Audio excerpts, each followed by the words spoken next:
Élu de Dieu, bienvenue dans ce message spirituel. Je suis vraiment heureux une fois de plus que vous soyez parmi nous en ce moment. Élu, ce moment n'est pas le fruit du hasard.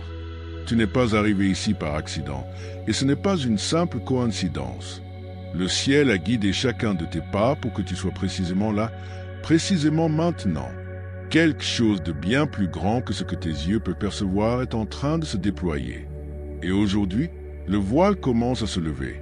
Il y a une parole qui porte un poids si puissant qu'elle peut changer radicalement le cours de ta vie si tu l'accueilles. Une parole qui ne révèle pas seulement où tu te trouves, mais surtout qui tu es en train de devenir. Tu peux te sentir ordinaire, oublié ou épuisé par la peur et les échecs. Mais ce n'est pas l'histoire que le ciel a écrite sur toi. Ce qui est en train de monter en toi sera si différent, si rayonnant que même toi, tu auras du mal à te reconnaître. Le temps du silence, la pression, les brisements, tout cela n'était que préparation. Et maintenant, élu de Dieu, quelque chose bouge, une révélation, une transformation profonde, un moment de destinée qui ne peut plus être retardé. Reste avec moi, car ce que tu vas entendre pourrait bien être la clé que ton esprit attendait depuis si longtemps. Avant d'aller plus loin, si votre esprit confirme cette parole, agissez. Aimez ce message maintenant. Abonnez-vous pour ne pas manquer la prochaine parole que le ciel révélera. Indiquez votre ville et votre nation dans les commentaires afin que les élus se lèvent à travers les nations. Écris tes vœux les plus sincères dans les commentaires et ajoute « Amen » suivi du nombre 99. Laisse ton énergie charger l'atmosphère d'une attente pleine de foi. C'est un moment d'alignement divin, un instant où ce que tu as murmuré aux étoiles te revient en vagues puissantes. Un seul désir, une seule graine d'espérance peut créer des ondes à travers les royaumes spirituels. Élu de Dieu, laisse-moi t'emmener plus loin dans ce mystère. Tu crois connaître ton identité parce que tu t'es mesuré à ce que tu vois dans le miroir, tes erreurs, tes limites, tes moments de fragilité. Tu as laissé les opinions des autres façonner ton image. Mais ce que tu as vu jusqu'ici n'est pas l'histoire complète. Ce n'est qu'un brouillon inachevé, pas le portrait final.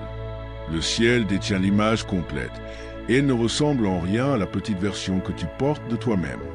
Il y a en toi des couches que le monde n'a jamais touchées. Des talents et des appels que la souffrance a tenté d'enfouir sont toujours vivants. L'Esprit de l'Éternel Dieu murmure. Même maintenant, ce que tu vois n'est que la graine, mais j'ai destiné la moisson. Pense à David, ce jeune berger que tout le monde ignorait. Sa famille ne voyait en lui qu'un garçon avec une fronde, mais l'Éternel Dieu voyait un roi capable de porter des nations.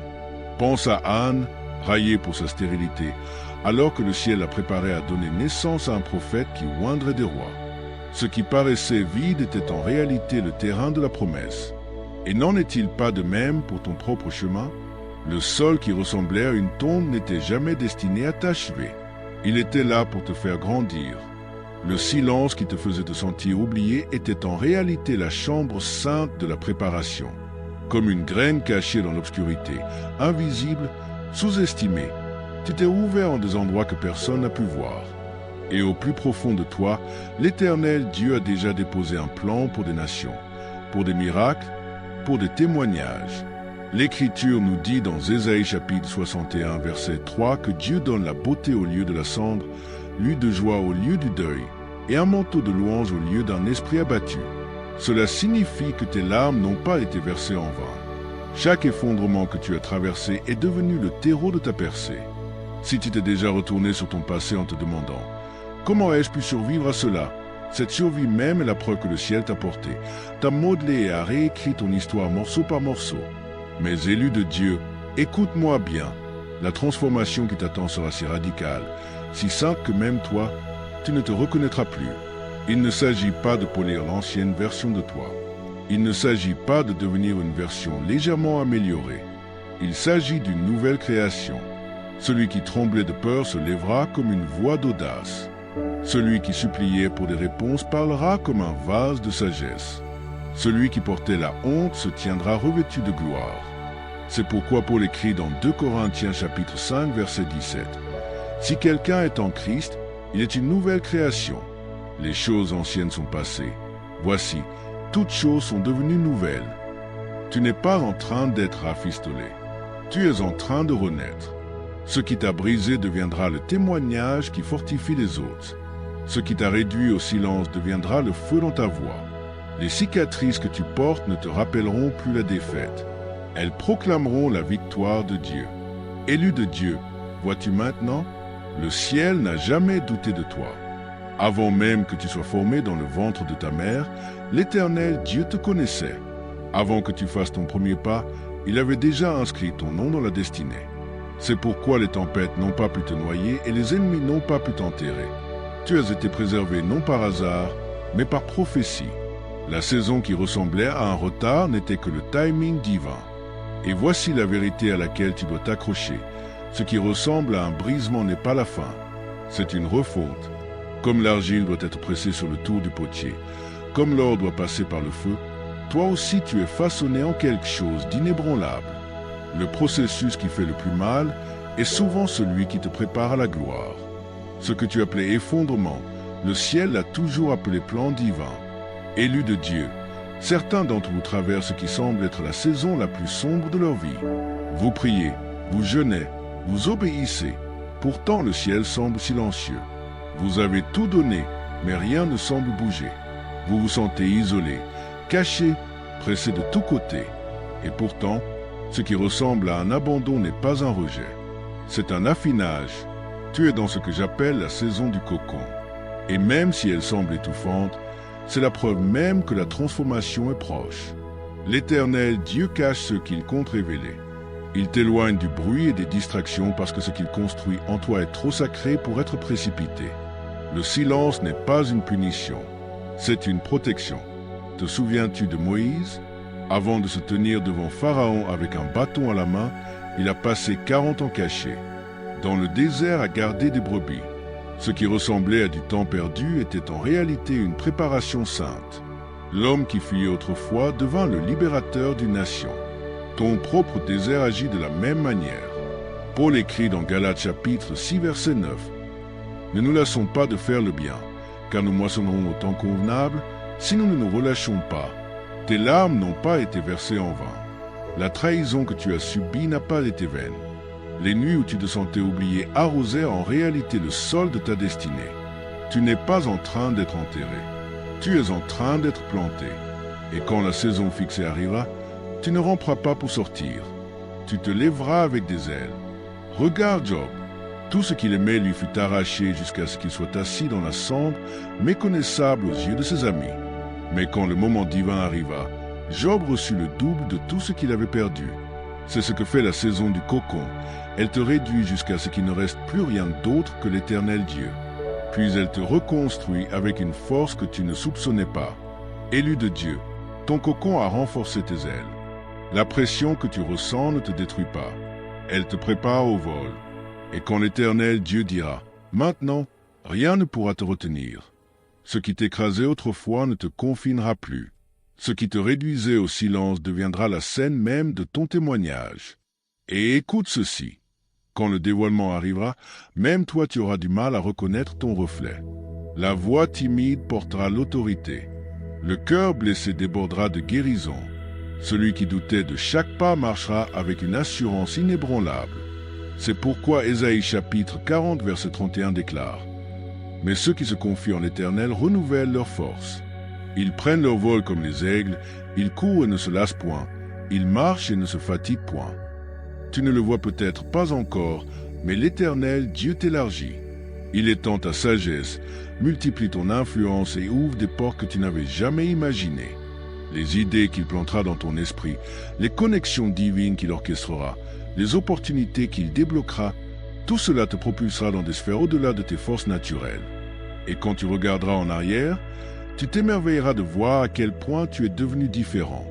Pense à Esther, une jeune orpheline cachée et ignorée, soudain introduite dans le palais non par ses propres efforts, mais par un arrangement divin. Elle entra dans un rôle qu'elle n'avait jamais imaginé, se tenant devant des rois, portant sur ses épaules le salut d'une nation. Qui aurait pu prévoir une telle métamorphose?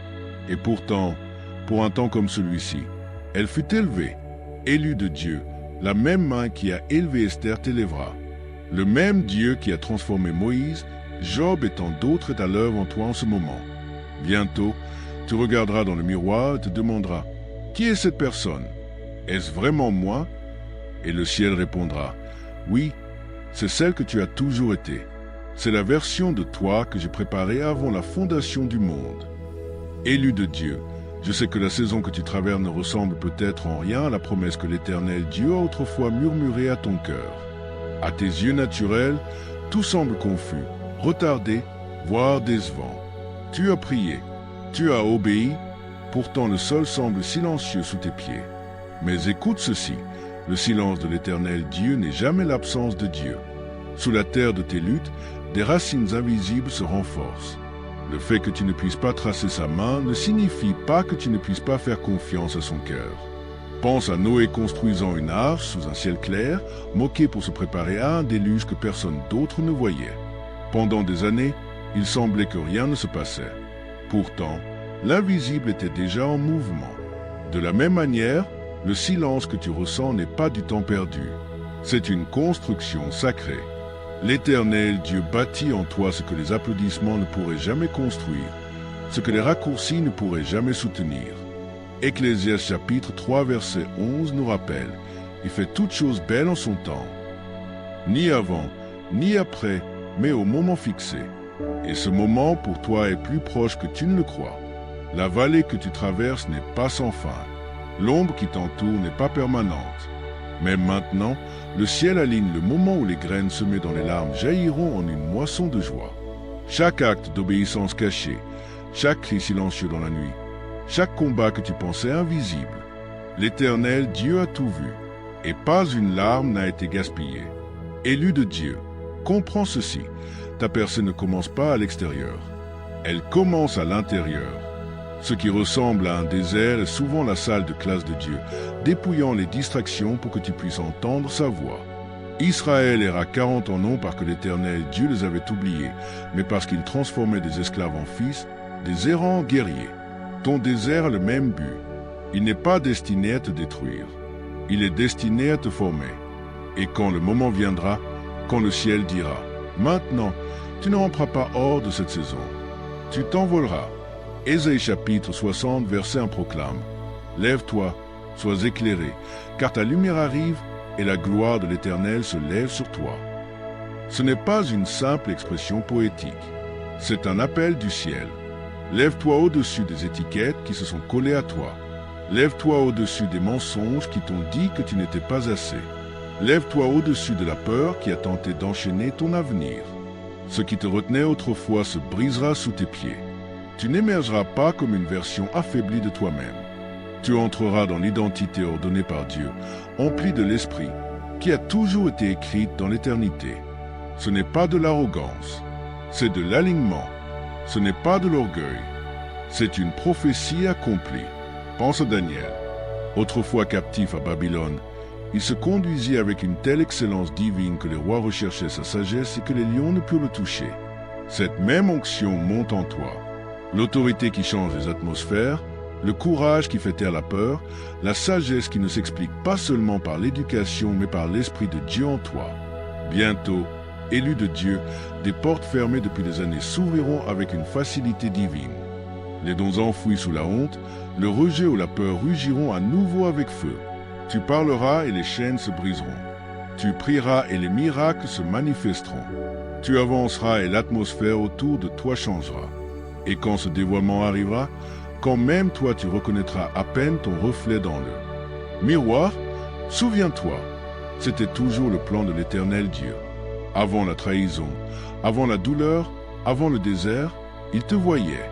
Il voyait le guerrier. Il voyait la voix. Il voyait le manteau que tu portes. Le ciel n'a jamais douté de toi, même quand tu doutais de toi-même. Tu n'es pas celui que ton passé a déclaré. Tu n'es pas défini par les cicatrices, les erreurs ou les échecs. Tu es défini par la voix de celui qui dit dans Ésaïe chapitre 43 verset 1, « Ne crains rien, car je t'ai racheté. Je t'ai appelé par ton nom.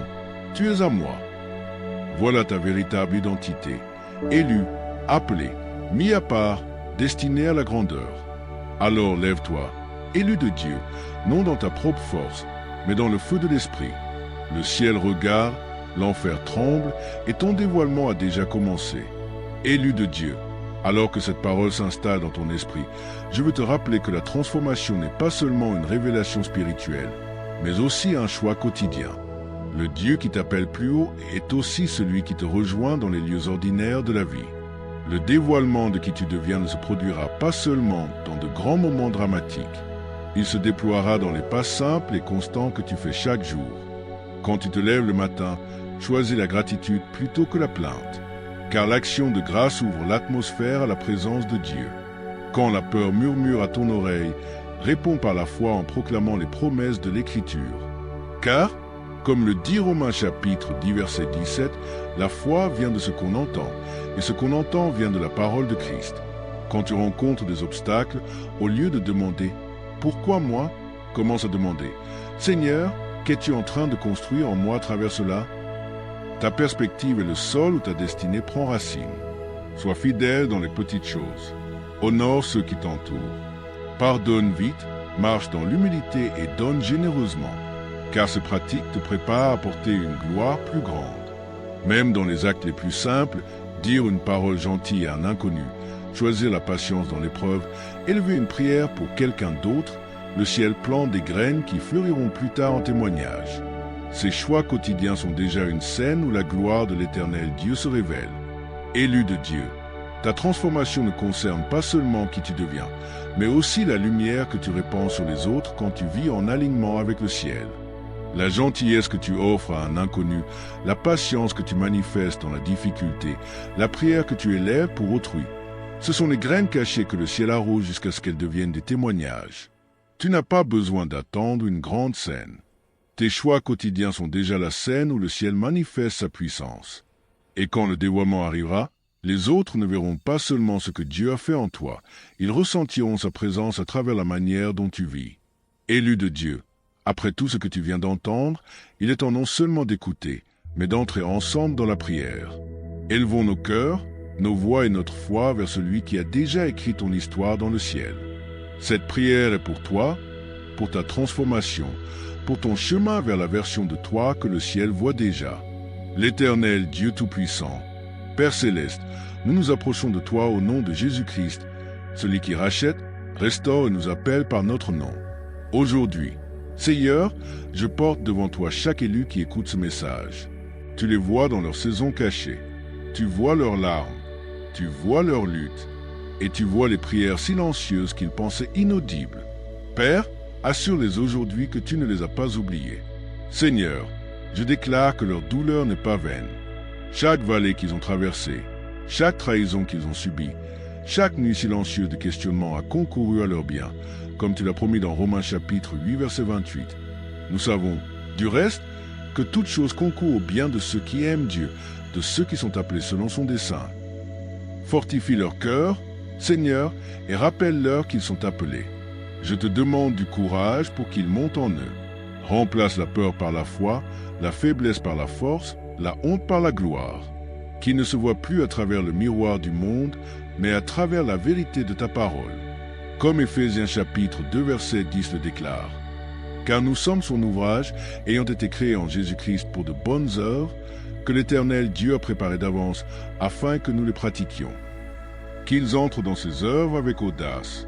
Seigneur, je prie pour un alignement divin, que chaque porte que tu as ordonné s'ouvre en son temps. Connecte-les aux bonnes personnes. Protège-les des voies destinées à les distraire et libère en eux des idées, une sagesse et des stratégies venues du ciel qui façonneront leur destinée. Qu'ils soient comme Esther, préparés pour un temps comme celui-ci. Je proclame la guérison sur leur cœur. Seigneur, guéris chaque blessure de rejet. Fais taire chaque voix de condamnation et souffle une nouvelle vie dans leur esprit. Restaure leur joie, renouvelle leur vision et allume en eux le feu saint qui brise les chaînes. Change les atmosphères et glorifie ton nom. Père, je décrète et déclare que la saison de retard se transforme en saison de dévoilement. Que tes élus se lèvent comme des aigles, volant avec une force qui n'est pas la leur, mais celle du Saint-Esprit. Comme Ésaïe chapitre 60 verset 1 le proclame, « Lève-toi, sois éclairé, car ta lumière arrive et la gloire de l'Éternel se lève sur toi. » Que leur vie brille si fort que les autres ne voient pas eux, mais Christ en eux. Et Seigneur, que cette transformation soit incontestable. Que famille, Amis, même ennemis s'émerveillent non d'un effort humain, mais de la grâce divine. C'est leur identité aujourd'hui, élus, appelés, destinés. Au nom puissant de Jésus, nous prions. Amen. Élu de Dieu. Si cette prière a touché ton cœur, fais en ta déclaration. Laisse un commentaire ci-dessous en partageant le mot ou la phrase qui t'a le plus marqué et qui devienne un repère de ta foi. N'oublie pas de t'abonner, car d'autres paroles de vie et de vérité arrivent bientôt. Merci d'avoir prié avec moi aujourd'hui. Jusqu'à la prochaine fois, marche avec audace, brille intensément et n'oublie jamais que tu es élu.